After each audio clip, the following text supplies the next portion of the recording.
Okay guys, hello everyone, welcome to another video. So right now what we are going to do is, wait a sec.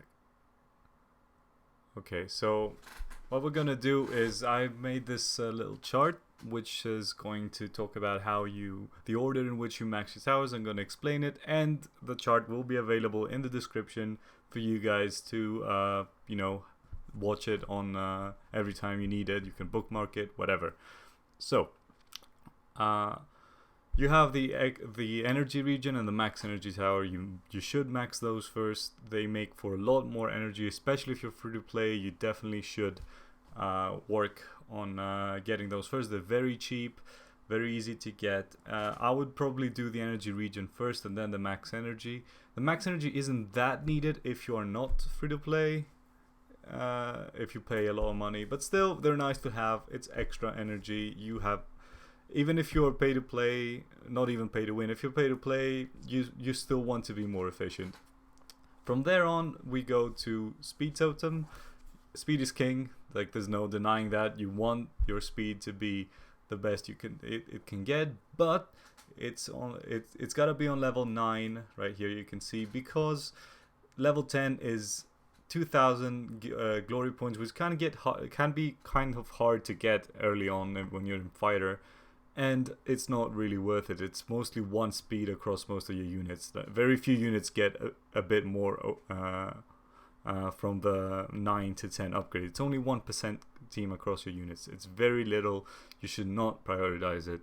Level 9 is where it's at. You're good. 14% speed for everyone. Lovely.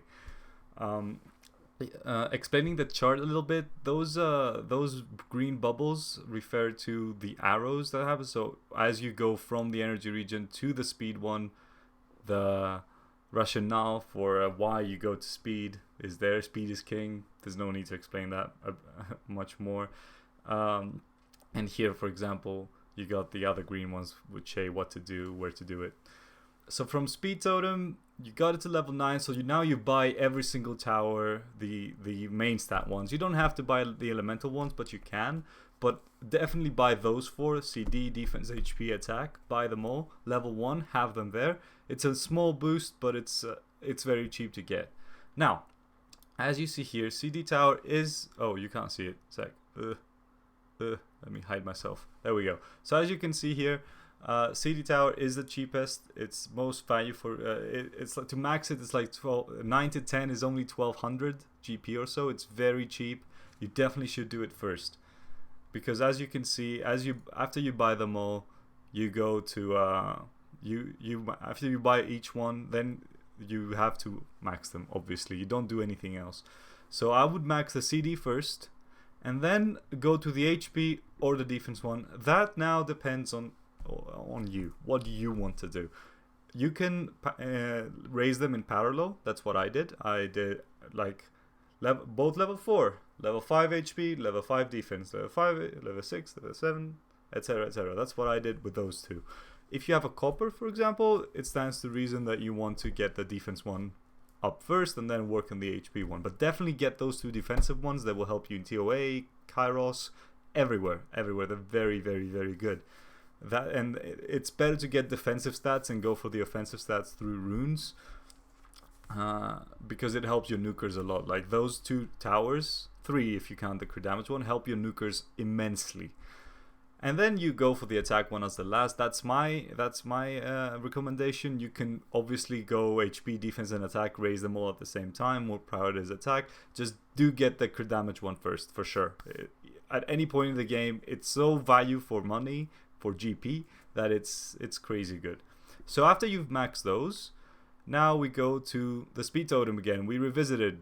I assume that by the time you've maxed those, you will be like in Conqueror or even Guardian, and you will be getting lots of glory points. So you will be able to max the speed totem in a couple of weeks. It needs 2000 points, 2040 or something. But it's only a 1%, so it's just an upgrade. At that point, it's an upgrade because you actually might get some use out of that one speed. Before, you wouldn't really get a use out of it, but now you probably will, because you might have a Bernard, that you want to have that extra speed to be stronger. Now for the elementals, as you can see here, well, you can't read that, but you can read it in the original on the original file. Let's go a bit here. You go for the elementals. Now the elementals, again, as you see, depends on what nukers you have. I, for example, had Teshar, Charlotte, Shimitai, Lucians. Obviously, I did the wind one first. I got everyone to level... Oh, the line here is a bit broken. Whatever. So I got everything to level 1 to get those base stats. And then I just went full on the wind one, then full on the water one, full on fire, full on dark, full on light. Incidentally, that's the order I've put them in here, but you don't have to. You can...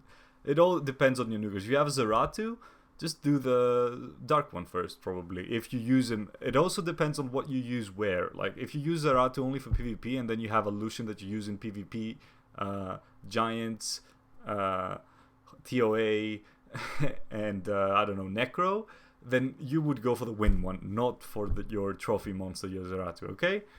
Just making sure of that. And then I didn't include the rest of the stuff. You can obviously get the attack speed for the arcane towers and stuff, or you can just stop after the elementals. The rest of the stats are more trophy. I've maxed them all. I like them. They help. Every little thing helps, but you really don't have to.